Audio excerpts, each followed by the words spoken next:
Hello and welcome into Angie's channel. Welcome in.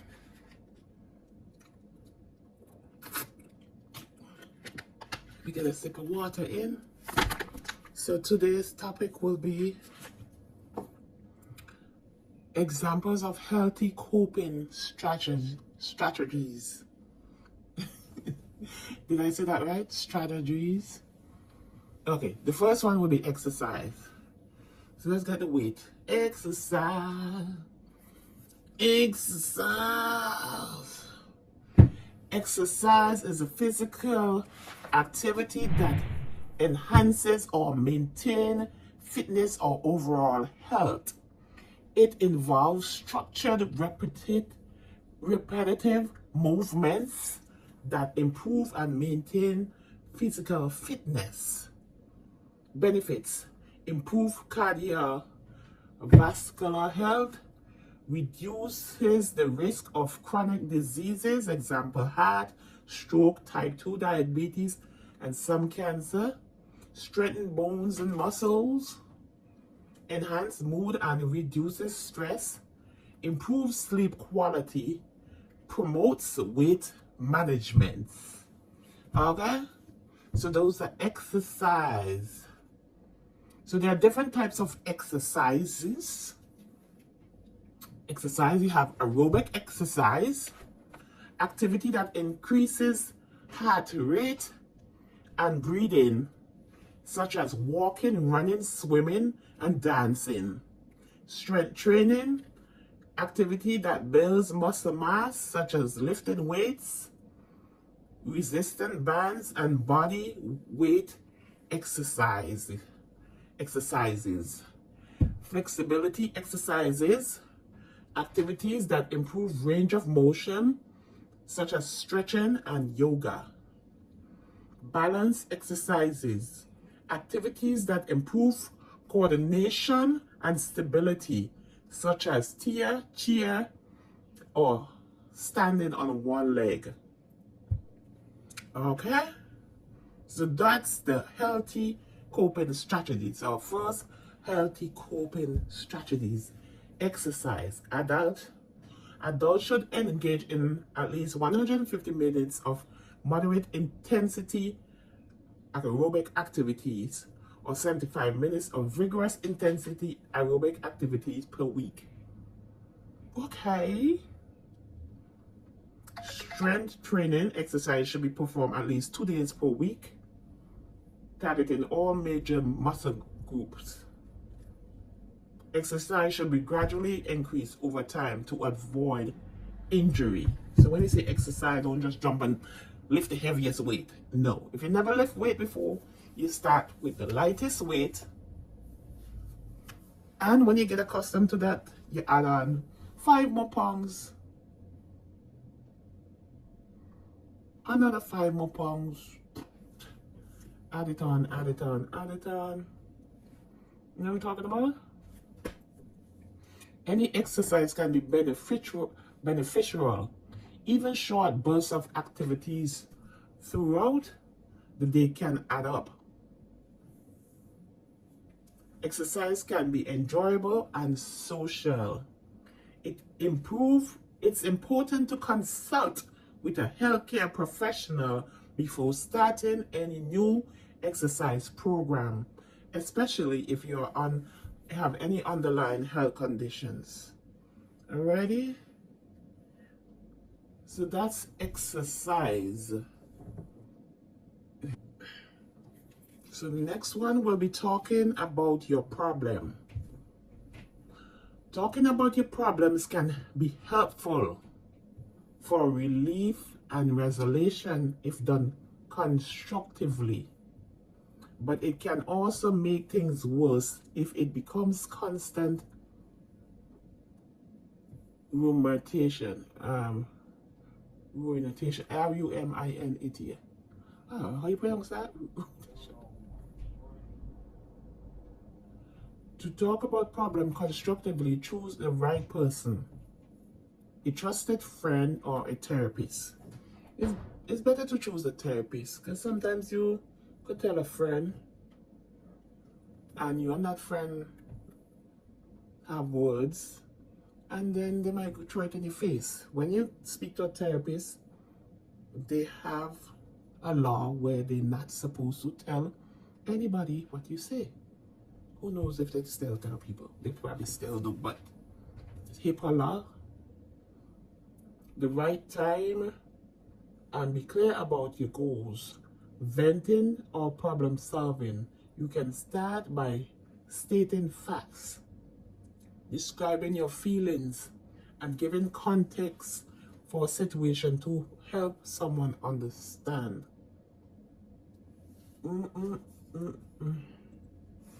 So like I said, choosing the right person, talking about your problem. So choosing the right person, find a trusted adult. Therapist. Therapist is a good option even if you don't have a mental issue. Set the scene. Give your listener context like comedian does with a joke, so they can better understand the situation. Be clear about your goals. Before start talking, ask yourself if you're looking for just relief, venting, or resolution, or a plan of action. This can help manage the conversation better. Start small. Practice talking about your problems first by saying them out loud. Then mentoring them in a conversation in less detailed way. Describe your feelings. It's okay to say you're feeling okay through a rough time and describe what you're thinking or feeling. But if you're not feeling good, you shouldn't just always say, okay, I'm okay. When you're not feeling good, you should say you're not feeling good. But if you are okay, you gotta say you're okay. You know what I'm saying?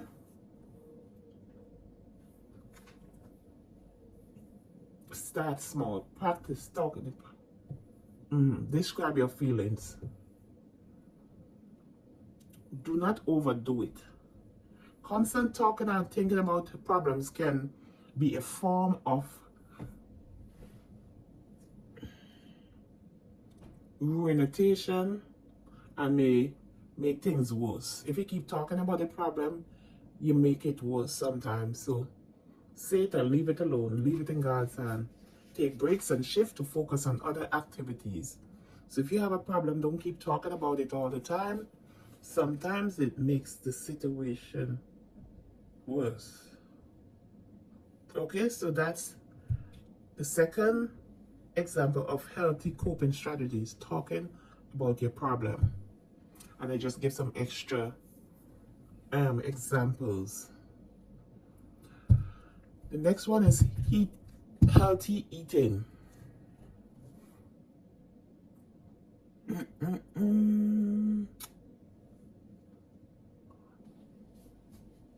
Healthy eating is the next one. The next example of healthy coping strategies, healthy eating. So eating healthy could be eating a fruit, a vegetable, a fruit instead of a snack. Vegetables instead of a snack. If you make snack, you can make your own healthy snack. Add granola to it. Make it healthy.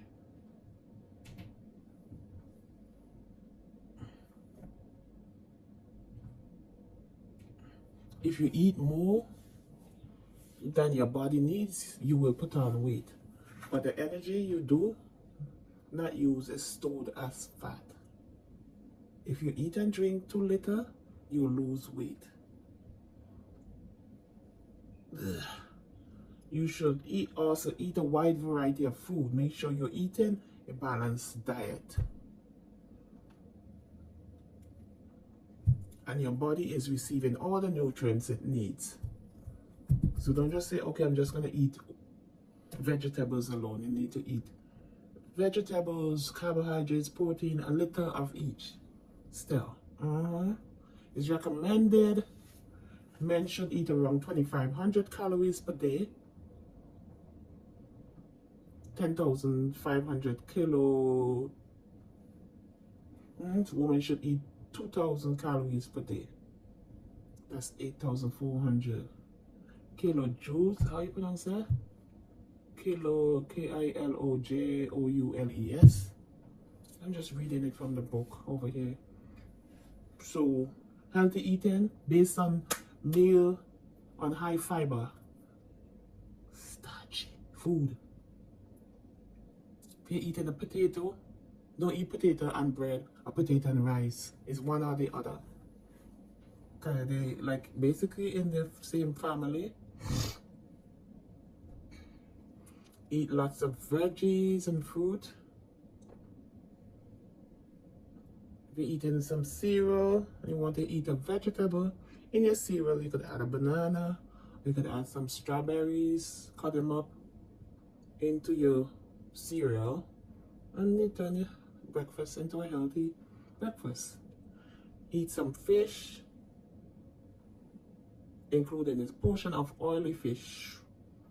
Oily fish includes salmon, trout, herring, sardine, mackerel, pickle. Non-oily fish include tuna, cod, and all the other rest. Cut down on saturated fat and sugar.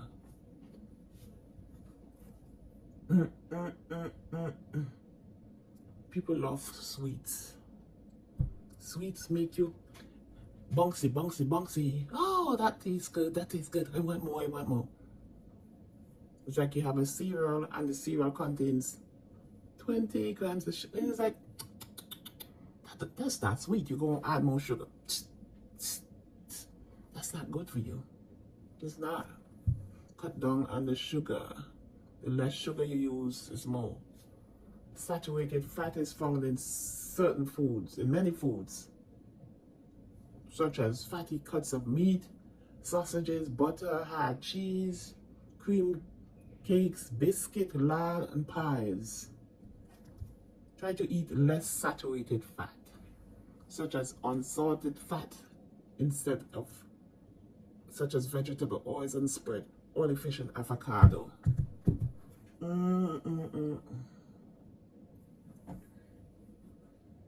For healthier choices, use vegetable or olive oil or reduced fat spread instead of butter. When you're having your meat, eat lean meat, lean cuts of meat. Sugar. The sugars. All right. We don't need to read all of that because the numbers are going up, and we still have more to read on the more points to make. Free sugars are found in many foods. Sugary fizzy drink, sugary breakfast cereal, cakes, biscuits, pastry. Oh, those are full of sugar. Alcoholic drink. Read the food labels if you want to do exercise regimen. Read the food labels and use the one that have less numbers, obviously. So we'll move on to the next one in a few minutes. At this point, if you have not subscribed to my channel, please hit the subscribe button. Like, share, and subscribe. So, as I stated, the next one is seeking professional help. Sometimes, if you want to get on a better regimen of stuff, you gotta reach out and get help, okay? If you've been doing stuff on your own, say you've been working out on your own, and you have an insurance that could help cover you to go see a nutritionist and stuff, that's seeking professional help. You're going to get the professional help from the nutritionist who's going to guide you on what to eat. And if they tell you not to eat certain things, then follow it. Maybe they could help you to go swimming classes if it's covered through the insurance. I'm not sure. I think you have to have a body injury or something to get covered. But anything that's being covered, if you have the money to pay to go through it, seek professional help. Okay? These are healthy coping strategies. Healthy coping strategies. And if you are stressed and you need help, call the hotline number. Whatever the hotline number is in your area, you call it. You don't know what it is, you call 911 and ask information and they will give it to you. Or whatever the number is wherever you live in. 911 is for the one in the US, obviously. Other countries use different numbers. So you could also use a different healthy coping strategies. You want to know what that is? Let me tell you what it is. How about hit that subscribe button first? Relaxation techniques is a great way to help with stress management. Relaxation isn't just about peace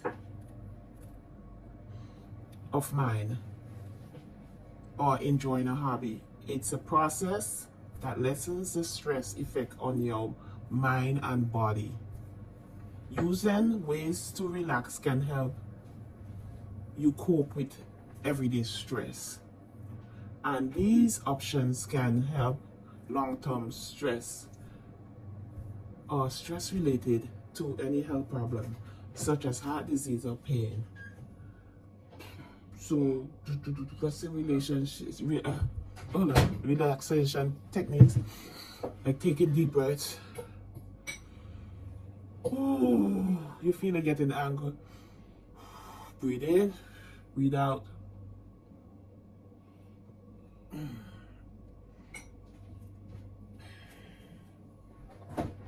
Benefits of relaxation techniques. Relaxation techniques can slow heart rate, lower blood pressure, slow breathing rate, improve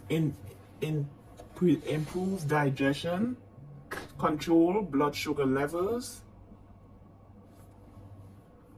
lessen activity or stress hormones, improve blood flow to major muscles, ease muscle tension and chronic pain, improve focus and mood, lower fatigue, lessen anger and frustration, boost confidence and handle problem.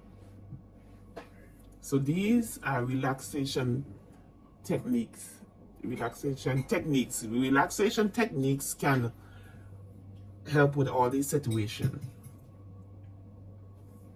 Okay?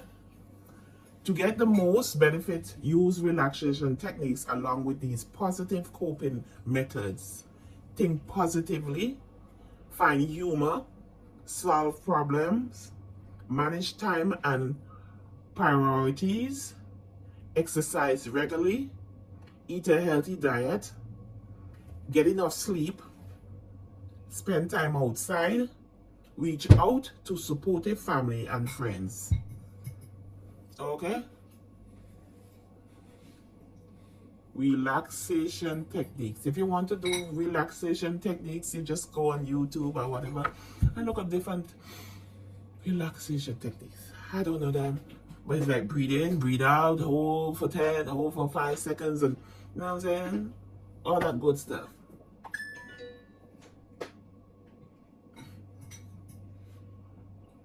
Close your eyes and listen to running water and just different stuff just to relax your mind.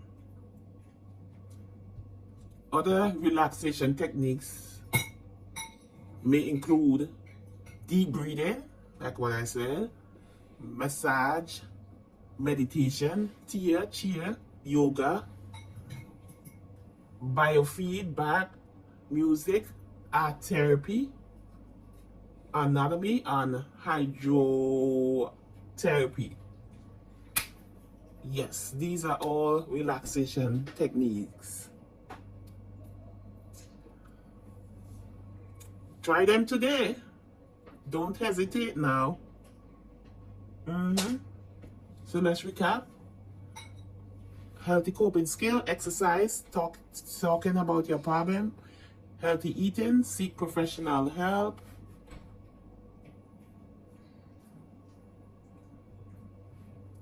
relaxation techniques. So the next one will be using social support. If you haven't hit the subscribe button, please do so at this time. Okay? Like, share, and subscribe to my channel. Using social support.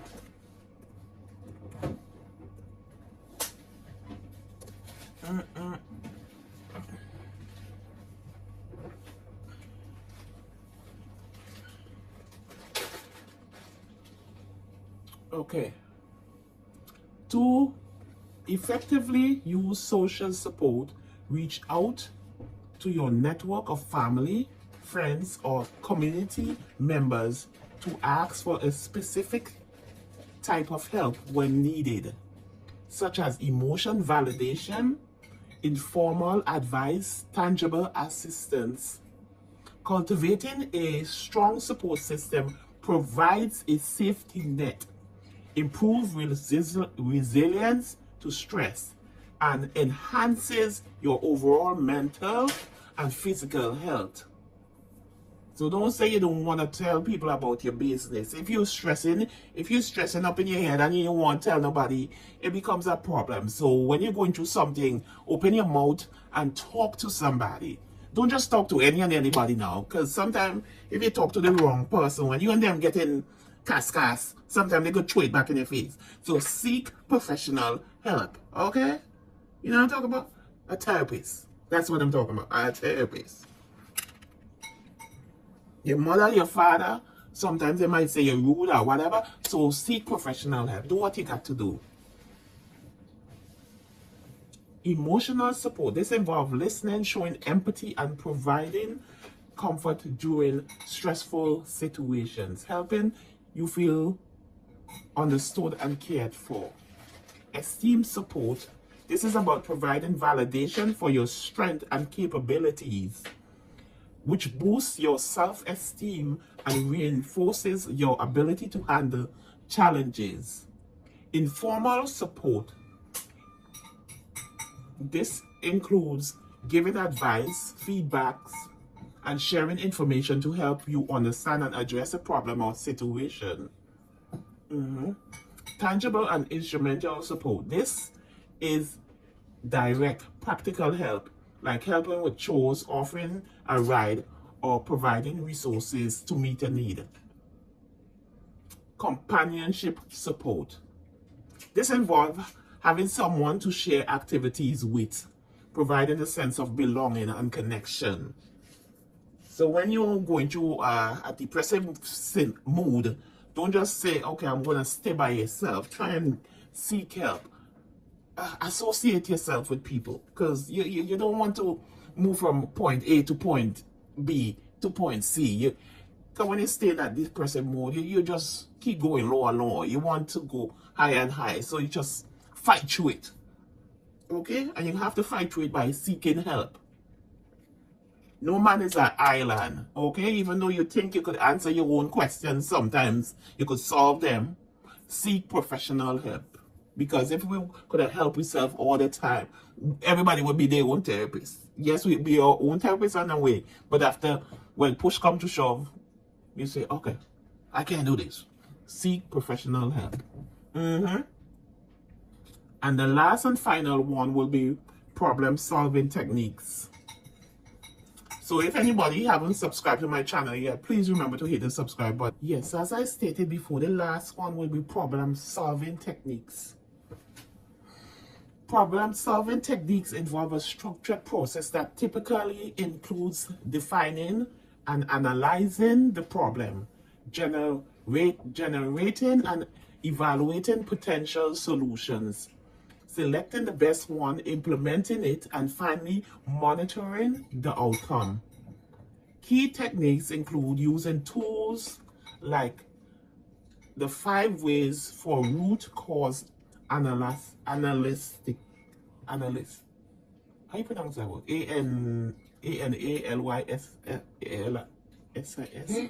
analysis. Analysis. Fishbone diagrams or SWOT Oh, well, analyze. analyze or Analyst. uh, I think it's analyst. analysis? Analysis. Yeah, something like that. Analysis. Define the analysis. Analyze the problem. Define and analyze the problem. Okay, let's see how you have analyzed the problem.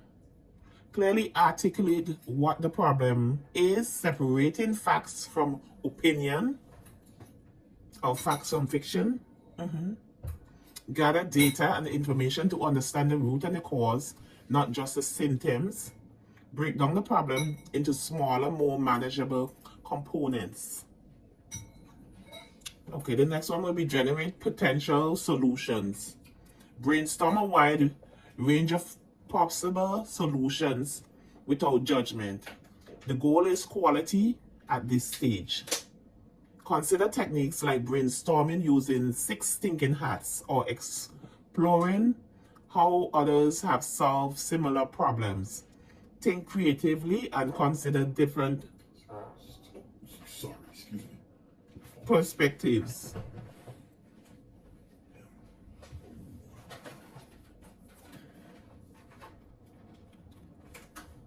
Evaluate and select a solution.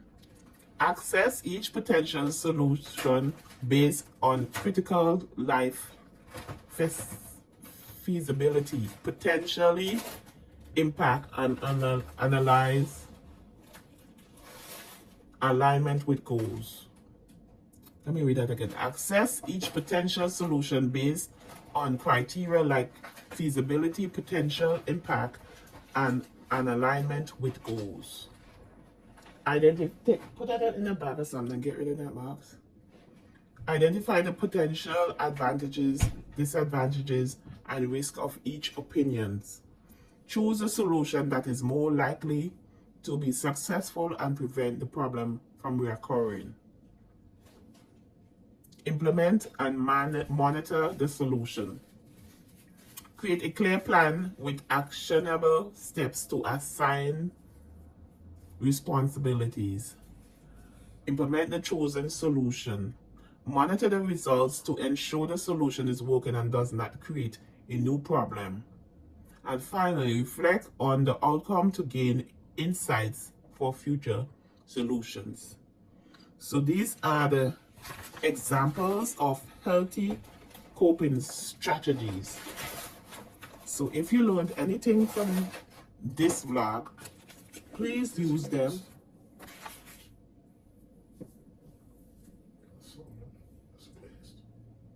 Please use them in your problem solving techniques, healthy coping strategies. All right. And if you have not subscribed to my channel, all you have to do is go and hit that button. Subscribe. See you on the next vlog, coming soon to your neighborhood. Please watch all the commercials and please donate something. Donate to my Cash App, which is $Andrea F. Jacobs, or to my PayPal, jacobsandrea80@yahoo.com. What do you put up?